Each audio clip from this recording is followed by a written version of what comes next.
Hello everyone, this is your educator Mansi Gupta. Welcome to the another next video of ready for study. तो आज हम शिक्षा निर्देशालय राष्ट्रीय राजधानी क्षेत्र दिल्ली की क्लास 8th की सामाजिक विज्ञान यानी कि SST की वर्कशीट करने जा रहे हैं और ये आपकी वर्कशीट नंबर 11 रहेगी. इसकी डेट रहेगी 27 अगस्त 2021. ठीक है बच्चे, यहाँ पे आपको अपना नाम लिखना है, यहाँ पर आपको आपके टीचर का नाम लिखना है जो आपको ये सब्जेक्ट पढ़ाते हैं. तो आज हम आपकी बुक का चैप्टर नंबर 7 करने जा रहे हैं जिसका नाम है हाशियाकरण की समझ. ये आपके सिविक्स का यानी कि राजनीति की बुक का चैप्टर नंबर 7 है. ठीक है बच्चे, तो स्टार्ट करते हैं वीडियो को अपना. हाशियाकरण का मतलब होता है किसी व्यक्ति, समूह या समुदाय के लोगों को औरों से अलग, कमतर समझना और समाज में बेदखली का एहसास करवाना. यानी कि हाशियाकरण एक ऐसा समुदाय होता है, एक ऐसा वंचित तबका होता है जो समाज में सबसे अलग होता है. ठीक है, और उनको जो है हम लोगों ने बहुत ही लंबे समय तक बिल्कुल बेदखली कर दिया है, यानी कि समाज का हिस्सा ही नहीं माना है, उनको अपने समाज से बिल्कुल बाहर कर दिया है. ऐसे समूह को बोलते हैं हाशियाकरण. ठीक है, ऐसा व्यक्ति या समूह सामाजिक चीज़ों के केंद्र में नहीं रहते हैं, यानी कि ये लोग जो है कोई भी मुद्दे का केंद्र नहीं होते हैं. ठीक है, ये मुद्दे के बाहर की चीज़ें होती हैं जिनके ऊपर कभी हम कोई डिस्कशन ही नहीं करते हैं. ठीक है, अपने आप को समाज के साथ रहने लायक ये लोग नहीं समझते हैं. इन्हें यह एहसास है कि उनका जो व्यवहार है अन्य लोगों के साथ सही नहीं बैठता है और ये लोग उनको अपने आसपास रहना पसंद नहीं करते हैं. मतलब ये लोगों को लगता है कि हमें ना इनकी मौजूदगी समाज में पसंद नहीं है. ठीक है, और इनका जो व्यवहार है वो हमारे जैसे समाज के साथ फिट नहीं बैठ पाएगा. ठीक है, ये अपने आप को समझते हैं कि ये हमारे समाज के लायक नहीं है. ठीक है, तो ये जो है सबसे ही अलग रहते हैं और नहीं चाहते कि अब हमारे समाज के साथ मिलकर रहें, या हमने कभी इन्हें अपने समाज में शामिल करने की कोशिश ही नहीं की, इसलिए ये एक वंचित तबका बनकर रह गए हैं. ठीक है, यही कारण है कि इनकी राजनीतिक, आर्थिक और सामाजिक भागीदारी बिल्कुल नगण्य है या बिल्कुल ना के बराबर है. वंचित वर्ग बनकर ये लोग रह गए हैं. ठीक है, तो अब हम बात करते हैं कि अगर ये समूह हाशियाकृत है, अगर ये समूह पिछड़ा है, वंचित है, तो इसके पीछे के कारण क्या हैं. तो सबसे मेन कारण है इनके रीति रिवाज. इनके रीति रिवाज हमारे नॉर्मल रीति रिवाजों से थोड़े से अलग होते हैं, इसलिए ये अपने आप को सबसे अलग समझते हैं. इनकी भाषा अलग है. ये लोग जो है थोड़े गरीब बने हुए हैं. जैसे हम लोग थोड़ा विकास कर गए हैं, आधुनिक हो गए हैं, लेकिन ये लोग अभी भी पुरानी अपने जीवन जी रहे हैं और गरीब के गरीब बने हुए हैं.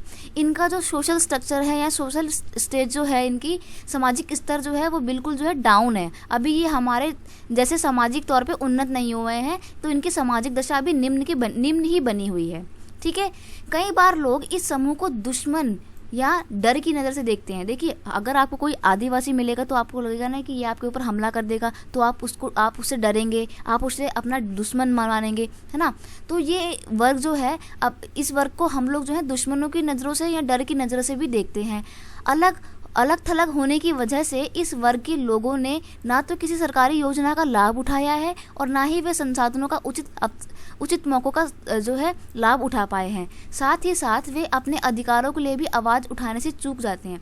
देखिए, क्योंकि ये सब समाज से सबसे अलग हैं, इन्हें पता ही नहीं कि आज की सोसाइटी में चल क्या रहा है, तो गवर्नमेंट जो भी अपनी पॉलिसीज़ लेकर आती है उसका लाभ भी ये लोग नहीं उठा पाते हैं, और जो संसाधन जो हैं उन तक भी इनकी पहुँच ना के बराबर है. ठीक है, और क्योंकि ये सोसाइटी के साथ जो है अनअवेयर है, इसलिए ये लोग अपने अधिकारों के लिए आवाज़ भी नहीं उठा पाते हैं. ठीक है, तो ये समाज का बिल्कुल नज़रअंदाज जैसा वर्ग बनकर रह गए हैं, जिनके ऊपर हम लोगों ने ना तो कभी कोई डिस्कशन किया है, ना हम कभी इनकी समस्याओं को समझने का प्रयास करते हैं. ठीक है, वैसे व्यक्ति जिनके पास धन और भूमि है और जो ज़्यादा शिक्षित हैं, उनके मुकाबले ये अधिक असहाय हैं. मतलब ये जो है थोड़ी बुरी कंडीशन में है, थोड़ी सी दयनीय कंडीशन में है. क्योंकि ना तो इनके पास भूमि है, ना इनके पास धन है, और ना ही ये लोग शिक्षित हैं. ठीक है, ये गरीब बने हुए हैं, अनपढ़ बने हुए हैं, और इनको समाज का बिल्कुल भी ज्ञान नहीं है कि आज की सोसाइटी में क्या चल रहा है, लोग कितने मॉडर्न हो चुके हैं. ठीक है, आपने आदिवासियों का नाम जरूर सुना होगा. तो आदिवासी जो है ये वो लोग होते हैं जो जंगलों में रहते हैं. तो आदिवासी शब्द का मतलब ही होता है मूल निवासी जो लंबे समय तक एक ही स्थान पर रहता है जहाँ पर उनका जन्म हुआ था. ज़्यादातर आदिवासी जो हैं वो जंगलों में, पहाड़ों में, ठीक है, यहाँ ऐसी जगहों में रहते हैं जहाँ पर नॉर्मली हम लोग नहीं जाते हैं, या जहाँ पर आज भी सरकार के द्वारा कोई विकास नहीं किया गया है. भारत में भी उड़ीसा, झारखंड, छत्तीसगढ़ जैसे राज्यों में बहुत सारे आदिवासी समुदाय रहते हैं. भारत के कई राज्यों में लगभग 8% आबादी आदिवासियों की है। आदिवासियों ने अपने पुरखों के गांव और प्रकृति की उपासना करते हैं। तो देखिए, जैसे हम लोग अपने हिंदू, मुस्लिम, सिख, ईसाई धर्मों का पालन करते हैं, ये लोग उन धर्मों का पालन नहीं करते हैं। इनके धर्म हम लोगों से बिल्कुल ही अलग होते हैं। ये लोग किसकी पूजा करते हैं? ये लोग अपने गाँव की, गाँव के पूर्वजों की, अपने आसपास की प्रकृति की, पेड़ पौधों की पूजा करते हैं। ठीक है। प्रकृति में पर्वत, नदी, पशु आदि को अपना निवास स्थान मानते हैं। ये लोग जो है किसको अपना भगवान मानते हैं? पर्वतों को, यानी कि पहाड़ों को, पशुओं को, है ना। और इनको भगवान भी मानते हैं, इनको ही अपना निवास स्थान भी मानते हैं और इन्हीं की पूजा भी करते हैं। हमने किताबों और फिल्मों में देखा होगा कि हमेशा रंग बिरंगी पोशाक में और सिर पर मुकुट लगाए रहते हैं। तो देखो, आपने भी अपनी मूवीज़ में या टीवी वगैरह में, एड्स वगैरह में देखा होगा कि हम लोगों की एक धारणा सी बन गई है कि अगर कोई आदिवासी है तो वो कैसा होगा, उसके सर में कोई कैप बनी होगी, जैसे कि यहाँ पर बनी हुई है ना, ये देखिए, ये बनी हुई उनकी कैप बनी हुई है। और उनके जो कपड़े हैं वो रंग बिरंगे हैं या आधे कपड़े पहनते हैं, थोड़ी इनकी अलग ही ड्रेस या वेशभूषा है। हमारे मन में ये धारणा जो है वो बनी हुई है। तो वो बदलाव या नए विचार, और हम लोग ये भी सोचते हैं कि ये लोग जो है नए बदलावों को या आधुनिकीकरण को अपनाना ही नहीं चाहते हैं व उससे दूर रहना चाहते हैं, तथा ये लोग खुद अपनी मर्जी से एक पुराने किस्म का जो है पिछड़ा हुआ जीवन जीना चाहते हैं। ये हमारी धारणा बनी हुई है जिसको हमें बदलना जरूरी है। ठीक है। आदिवासियों का आज हाशियाकरण और शक्तिहीन समुदाय के रूप में देखा जाता है। आदिवासी समुदाय को आज हम कैसे देखते हैं? एक शक्तिहीन वर्ग के तौर पे देखते हैं, जो बिल्कुल असहाय है और सभी प्रकार की सुख सुविधाओं से वंचित है। अपनी ज़मीनों से दूर हो जाने के कारण गाँव जो छोड़कर शहरों और कस्बों के उद्योगों और धंधों में, निर्माण कार्यों में कम कीमत पर काम करने के लिए आते हैं। अब देखिए, आपने देखा होगा बड़ी बड़ी बिल्डिंग्स बनती हैं तो जो मजदूर होते हैं ना, वो मजदूर और कोई नहीं होते, ये वही हाशियाकरण वर्ग के लोग होते हैं या आदिवासी होते हैं। ठीक है। इनको अपना घर बार छोड़ना पड़ता है। क्यों? क्योंकि जहाँ पर ये लोग रहते थे जंगल वगैरह में, अब वहाँ से जंगलों की सफाई हो गई है। ठीक है। इन्हें सरकार ने जो है शहरों में बसा दिया है। शहरों में अब इनको कोई ना कोई कमाई का जरिया तो चाहिए ही, तो ये लोग क्या करते हैं, कम कीमतों पर भी काम करने के लिए तैयार होते हैं।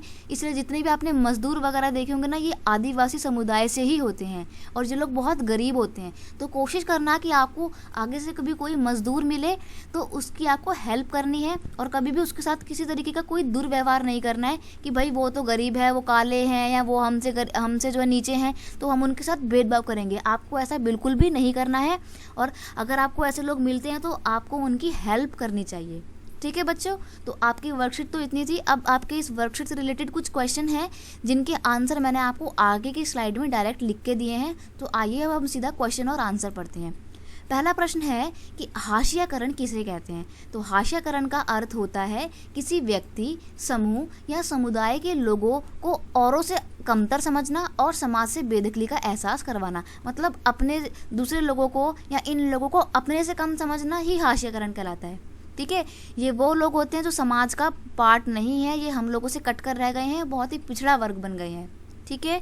और इन्होंने किसी भी प्रकार के किसी सरकारी सुविधाओं का, सुख सुविधाओं का लाभ भी नहीं उठाया है। ठीक है बच्चों।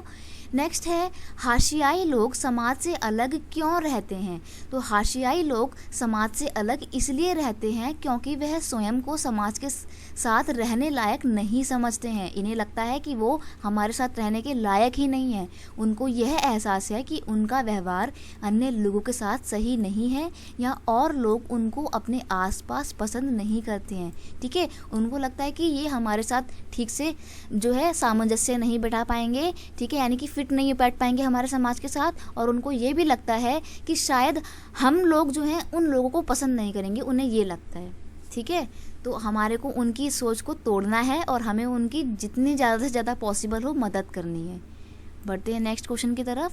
आदिवासी कौन होते हैं? तो आदिवासी शब्द का मतलब होता है मूल निवासी। मूल निवासी वो व्यक्ति होता है जो लंबे समय से अपने पूर्वजों की ज़मीन में ही रहता आ रहा है। ठीक है। आदिवासी लोग कौन होते हैं? वह समुदाय जो जंगलों के साथ साथ जीते आए हैं, मतलब वो जंगलों में ही रहते हैं और जंगल ही उनका घर बन गए हैं अब, और कई जगह आज भी उसी तरीके से रहते हैं। मतलब इनका रहने का जो तरीका है वो आज भी नहीं बदला है, उन्हें आदिवासी कहते हैं। आज भी आप अगर देखेंगे, स्टडी करेंगे तो झारखंड, उड़ीसा में बहुत सारे आदिवासी समुदाय के लोग आपको मिल जाएंगे। ठीक है। इनकी संस्कृति भी हमसे अलग होती है, भाषा भी हमसे अलग होती है, पहनावा और वेशभूषा भी बिल्कुल हमसे अलग होता है। नेक्स्ट क्वेश्चन है, आपके विचार से हाशियाई लोगों को समाज में सम्मान कैसे मिल सकता है? तो देखते हैं, हाशियाई लोगों को समाज में सम्मान विभिन्न तरीकों से दिलाया जा सकता है। नंबर 1, सरकार को उन्हें सभी पर्याप्त सुविधाएं, अवसर और संसाधन उपलब्ध कराने चाहिए। तो सरकार जो भी अपनी पॉलिसीज लेकर आती है, उनकी जो सुविधाएं हैं सिर्फ एक ही वर्ग तक सीमित नहीं रहनी चाहिए, बल्कि समाज के अलग अलग वर्गों को, विशेषतः इन हाशियाई लोगों को जो है मिलनी चाहिए। सरकार को उन्हें मुख्य आवश्यकता की वस्तुएं जैसे कि रोटी, कपड़ा व मकान उपलब्ध करवाना चाहिए। देखिए, ये जो है मुख्य आवश्यकता की वस्तुएं, ये वो वस्तुएं होती हैं जिनके बिना इंसान का जीवन संभव नहीं है। ठीक है, रोटी के बिना आप क्या जी पाएंगे जब तक आपके पास खाना नहीं होगा, कपड़े नहीं होंगे पहनने के लिए या रहने के लिए मकान नहीं होगा। एटलीस्ट आपको कहीं ना कहीं जगह तो चाहिए ना जहाँ पे आप रह सकें, जहाँ पे आप सो सकें, खा पी सकें, कपड़े पहन सकें। तो ये चीज़ें जो है ये बेसिक नेसेसिटी की चीज़ें होती हैं, यानी कि मुख्य आवश्यकता की वस्तुएं होती हैं, और सरकार को इन्हें हाशियाई लोगों तक पहुंचाना चाहिए ताकि वे अपना विकास कर पाएं। साथ ही में उन्हें नौकरियों के लिए भी अवसर देने चाहिए ताकि वे आत्मनिर्भर बन सकें। ठीक है, अपने समाज का भाग बनाने के लिए हमें उनकी संस्कृति, भाषा व पहचान का आदर करना चाहिए। देखिए, ये अपने लेवल का है कि हमें अपने स्तर पे क्या करना चाहिए, तो हमें उनकी संस्कृति को पहचानना चाहिए, उनकी भाषा को पहचानना चाहिए, और कभी भी उनका हंसी मजाक तो बिल्कुल भी नहीं उड़ाना चाहिए, बल्कि उनकी रिस्पेक्ट करनी चाहिए, क्योंकि वो भी तो हमारी तरह इंसान है ना बच्चे। ठीक है, नेक्स्ट क्वेश्चन है, आदिवासियों ने शहरों में रहना शुरू क्यों किया? तो देखिए, आदिवासियों ने काम की तलाश में शहरों में आकर बसना शुरू किया, और वे यहाँ सस्ती दरों में भी काम करने के लिए तैयार हैं। देखिए, वो लोग शहरों में इसलिए आए क्योंकि उन्हें रोजी रोटी कमानी थी, है ना, और सस्ती दरों में काम करने के लिए भी वो लोग तैयार हो जाते हैं, क्यों, और यही कारण है कि वो आज भी गरीब बने हुए हैं। ठीक है बच्चे, तो ये थे आपके 5 क्वेश्चन वर्कशीट के। आई होप आपको सारे क्वेश्चंस के आंसर समझ में आ गए होंगे। आप चाहें तो यहाँ से डायरेक्ट कॉपी भी कर सकते हैं अपने आंसर, या फिर यहाँ से पढ़ के रफली आइडिया लेके खुद से भी अपने आंसर प्रिपेयर कर सकते हैं। लेकिन जो भी है, अपना काम आपको बिल्कुल साफ़ सफाई के साथ करना है, क्योंकि आपके जो आगे जो आपके मार्क्स मिलेंगे या आप नेक्स्ट क्लास में जो प्रमोट होंगे, वो अपने इन कॉपियों और इन क्वेश्चन आंसर की प्रेजेंटेशन के बेस पे ही होंगे। तो आपको विशेष ध्यान रखना है कि आप अपनी कॉपियाँ जो है साफ़ सुथरी और अच्छे से बनाएं। ठीक है बच्चों, तो अगर आपको कोई डाउट है, वीडियो में कोई क्वेश्चन समझ में नहीं आया, तो आप कमेंट सेक्शन में पूछ सकते हैं। ठीक है, और अगर आपको वीडियो अच्छा लगता है तो अपने दोस्तों के साथ शेयर कीजिए, चैनल को सब्सक्राइब कीजिए और वीडियो को लाइक कीजिए। कमेंट करके मेरे को ज़रूर बताइएगा कि आपको वीडियो कैसी लगी। ठीक है, तो मैं आपके लिए और अच्छी वीडियो लेकर आऊँगी। मिलते हैं अब नेक्स्ट वीडियो में, तब तक के लिए bye bye. Thank you so much for watching my video.